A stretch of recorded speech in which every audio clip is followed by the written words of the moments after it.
ഷിരൂരിൽ മണ്ണിടിച്ചിലിൽ കാണാതായ അർജുനായുള്ള തിരച്ചിൽ ഇന്ന് വീണ്ടും ഗംഗാവാലിപ്പുഴയിൽ ആരംഭിക്കുകയാണ്. മത്സ്യത്തൊഴിലാളിയായ പ്രാദേശിക മുങ്ങൽ വിദഗ്ധൻ ഈശ്വർ മാൽപേയുടെ നേതൃത്വത്തിലുള്ള സംഘം NDRF, SDRF എന്നിവർ സംയുക്തമായാണ് തിരച്ചിൽ നടത്തുന്നത്. നാവികസേനയും തിരച്ചിലിൽ പങ്കെടുക്കുന്നുണ്ടെന്നാണ് അറിയിച്ചത്.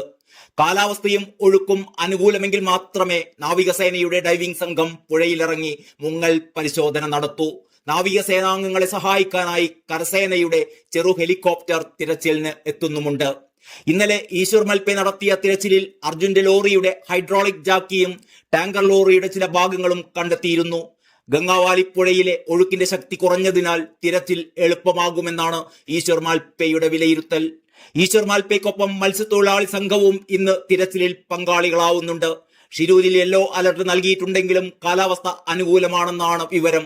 മാൽപേക്കൊപ്പം 3 മുങ്ങൽ വിദഗ്ധരും പുഴയിലിറങ്ങും. അർജുനൊപ്പം മണ്ണിടിച്ചിലിൽ കാണാതായ ലോകേഷ്, ജഗന്നാഥ് എന്നീ കർണാടക സ്വദേശികൾക്കായും തിരച്ചിൽ നടത്തും. ഇന്നലെ നടത്തിയ തിരച്ചിലിൽ കണ്ടെടുത്ത ട്രക്കിന്റെ ഹൈഡ്രോളിക് ജാക്കി അർജുൻ ഓടിച്ച ട്രക്കിന്റേത് തന്നെയെന്ന് ഉടമ മനാഫ് തിരിച്ചറിഞ്ഞിട്ടുണ്ട്.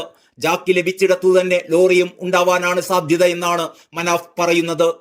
മുങ്ങിത്തിരയാൻ പറ്റിയ കാലാവസ്ഥയായിട്ടും കർണാടകം തിരച്ചിൽ വൈകിപ്പിച്ചെന്ന് അർജുന്റെ സഹോദരി ഭർത്താവ് ജിതിൻ കഴിഞ്ഞ ദിവസം ആരോപിച്ചിരുന്നു. വൈകിയാൽ ഷിരൂരിൽ പ്രതിഷേധിക്കാനായിരുന്നു കുടുംബത്തിന്റെ തീരുമാനം.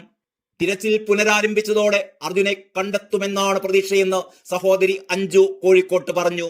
ഞങ്ങൾ മാനസികമായി തകർന്നു, കാത്തിരിപ്പിന് ഒരവസാനം വേണ്ടേ, സഹോദരി ചോദിക്കുന്നു. അതിനിടെ കേരള സർക്കാർ തങ്ങളോട് ഒരു തരത്തിലും സഹകരിക്കുന്നില്ലെന്ന് ഷിരൂരിലെ MLA കുറ്റപ്പെടുത്തി. ഡ്രഡ്ജർ അടക്കം കൊണ്ടുവന്ന് തിരച്ചിൽ നടത്താൻ തങ്ങൾ തയ്യാറായിരുന്നു, പലതവണ ആവശ്യപ്പെട്ടു. അതിനുവേണ്ട വാടകയടക്കം മുൻകൂട്ടി നൽകാമെന്ന് പറഞ്ഞിട്ടും ശ്രമിക്കുന്നുണ്ടെന്ന മറുപടി മാത്രമാണ് കേരള സർക്കാരിന്റെ ഭാഗത്തു നിന്നുണ്ടായതെന്ന് അദ്ദേഹം പറയുകയുണ്ടായി. അതേസമയം ആ ഡ്രഡ്ജർ ഗംഗാവാലിപ്പുഴയിൽ ഇറക്കാൻ പറ്റുന്നതല്ല എന്നും അതുകൊണ്ടാണ് കൊണ്ടുവരാതിരുന്നത് എന്നുമാണ് കേരളം വിശദീകരിക്കുന്നത്. അക്കാര്യം കർണാടക സർക്കാരിനെ അറിയിച്ചിട്ടുണ്ടായിരുന്നു അത്രേ.